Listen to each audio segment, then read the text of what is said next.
With so many incredible bowlers gracing the PBA Tour over the years, it can be incredibly easy to get overlooked. Which is why in this video we're going to take a look at some of the most underrated PBA bowlers. I think that there's two types of underrated.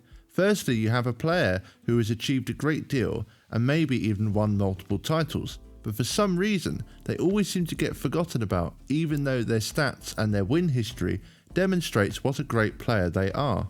Then you have the other type of underrated, where you have a player with incredible skill and talent, and yet for various reasons they've never quite managed to win as many titles as they should. This might be due to a combination of injuries, bad luck, or just stiff competition. There are 4 players on this list, and we will start with number 1, which is Bill O'Neill. For quite some time, Bill O'Neill had the unofficial title of the best player to never win a PBA title. It took O'Neill quite a while to get his first win, but he had a number of close calls over the years. His first full year on the tour came in the 2005-2006 season, but it wasn't until 2009 that he won his first title. It took him 83 tournaments and 11 finals appearances before he could finally win. And this first title came at the Comedian Championship in 2009 against Ronnie Russell.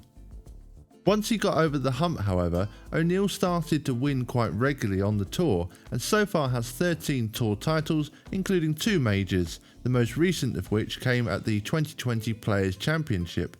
And he's still competing to a high standard right now. Just recently he had a great run at the 2023 Players Championship, but fell just short of the championship match and finished in 3rd place. So why is O'Neill on this list as an underrated player? Well, I think he was known for so long as the best player to never win a title, people often forget just how much he's won since he captured his first win.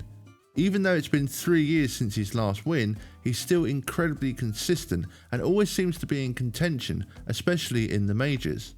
Yet people still seem to sleep on O'Neill, even though he's still competing at a high level. I think he's incredibly underrated, and he's also one of the best spare shooters in the game. I think that Bill O'Neill could easily win again next season, and I'm sure there will be many who will be surprised if he does. Number 2, Robert Smith. Known as Maximum Bob, Robert Smith was perhaps best known for having the highest speed and rev rate while he was on tour.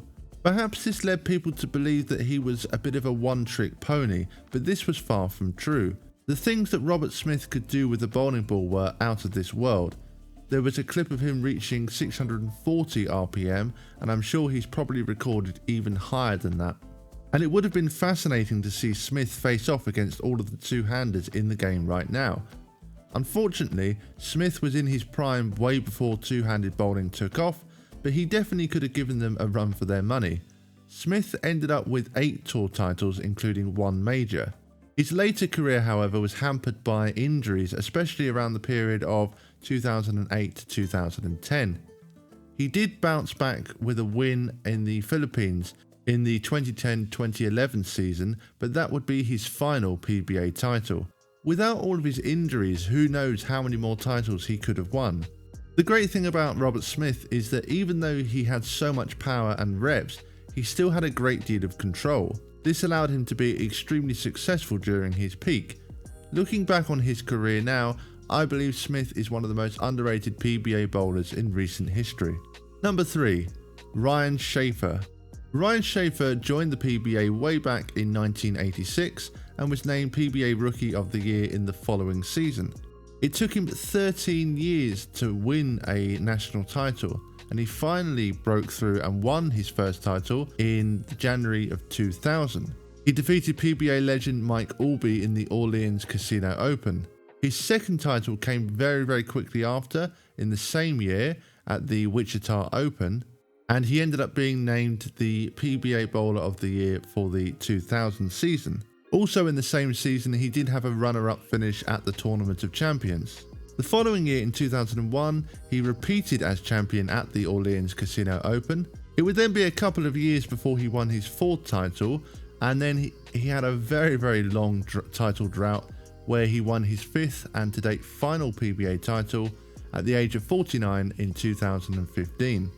So although he probably has not won as many titles as he would like, and he did have very long periods where he was unable to win, he has won 34 PBA regional titles. So this demonstrates that Shafer is a very good bowler, and he had some very good wins over very tough competitors. So although he won just 5, which I mean, I would be happy to have won 5 PBA titles, to be honest, but he won just 5. But it was against very tough competition. But really what made Shafer so good is, I guess, his longevity and his ability to compete across multiple generations, multiple conditions. He seemed a very versatile player too. And another accomplishment that Shafer has is that he actually rolled the 19th ever televised 300 game in PBA history, and this took place in 2007 at the PBA Pepsi Championship.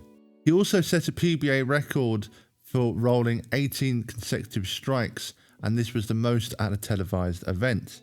So I just think Shafer is one of these players who does often get forgotten about, and overall I just think he is extremely underrated. Number 4, Tim Mack. Tim Mack is a legend in bowling and is one of the most talented bowlers we have ever seen.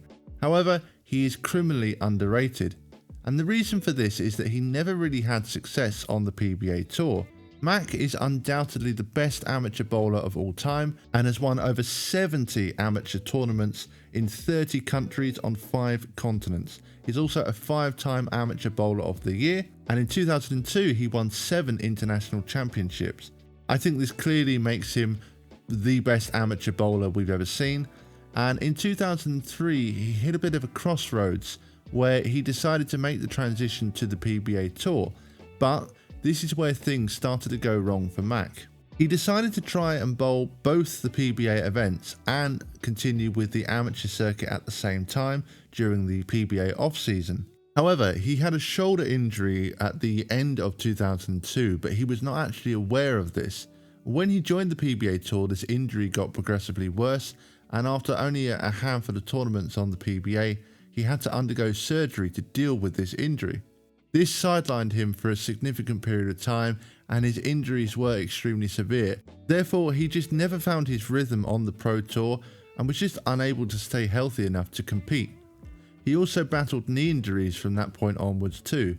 To give you an idea of just how many injuries he had, about 14 years after his first huge injury, he was bowling in the 2017 Open Championships. Now, Mack could barely walk, and he couldn't even take a full approach. He was actually bowling basically on one leg, using a one-step approach.